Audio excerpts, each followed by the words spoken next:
Hi, Kevin Coop here, and this is FaceTime with the Content Guy. So we've been on a little bit of a sports run lately on Morning Newsbeat. I've had tons of baseball stories recently. Mostly I think that's because baseball is one of the great metaphors in the universe for, well, pretty much everything. And then Michael had a piece on Tuesday in which he talked about business lessons from how NBC covered the Olympics last summer. So I think I'm going to continue down this road because there's a Washington Post story the other day that caught my eye. And basically the story was about how the National Football League, for the first 5 weeks of the season, has seen an across-the-board 10% reduction in ratings compared to a year before. And this is sort of extraordinary. This has never happened before. And, the thing is there's a lot of possible reasons for why this took place. I mean, some people are saying maybe it's the election. People are preoccupied with the election, which actually, when you think about it, is pretty funny because at one point Donald Trump didn't like that when the debates were scheduled because he was afraid of competing with the National Football League. Ends up, it's almost a more interesting knockdown, drag-out, full-contact sport. The debates have been, as opposed to say football. There's the possibility that Peyton Manning, one of the great stars of the league, he's retired. Tom Brady was out for the first 4 weeks because he was suspended because of Deflategate. Maybe that had an impact on ratings. And listen, there's also the whole notion of cord cutting. People are cutting the cord, not watching traditional television as much. And there's more competition for the entertainment dollar. All those things have taken place. One thing that really wasn't talked about a lot in the article, which I think could be having an impact, is the concussion issue.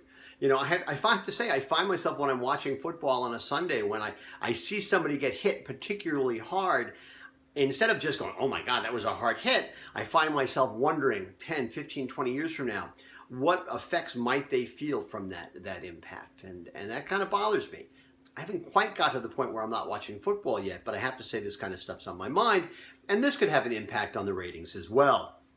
The interesting thing about this is team executives, NFL executives, network executives, they didn't expect this to happen. They thought this would never happen. They thought this was the golden goose, the gift that would keep on giving, that the ratings would always get greater and greater and greater, which would enable the teams to charge the networks more and more money for the broadcast rights, and then the networks would be able to charge advertisers more because the ratings would always go up. But now they're not, and they're trying to figure out what to do and why this is all happening, and they really haven't come up with an answer yet, and they certainly don't have a solution to what the problem happens to be. Now, listen, it's too early to say that the golden goose has died, and I wouldn't even go so far as to say the golden goose is on life support. But clearly, something has changed, and as a business, the NFL has to sort of figure this out. But the thing they have to realize is every goose dies sometimes. Sometimes it's natural causes. Sometimes it's because there was a hunter with particularly good aim. But every goose that dies sometime. And it is hubris to think that these things are going to go on forever. This kind of change is affecting the NFL now, just as in the same way changes affect a lot of businesses, a lot of retailers, a lot of manufacturers. This is why the NFL story is a good lesson for everybody. You have to kind of always have a game plan for what are you going to do if things go bad? What are you going to do if there's new competition? What are you going to do if there's a societal or a cultural shift or consumer shift that you didn't see coming? You have to have a change plan. You can't be arrogant about this stuff. In fact, you have to be kind of humble. Because if you think you are at the point where change is never going to affect you, well, that's the first step towards down the road towards a kind of irrelevance and perhaps eventually obsolescence. Anyway, that's what's on my mind this morning. And as always, I want to hear what's on your mind.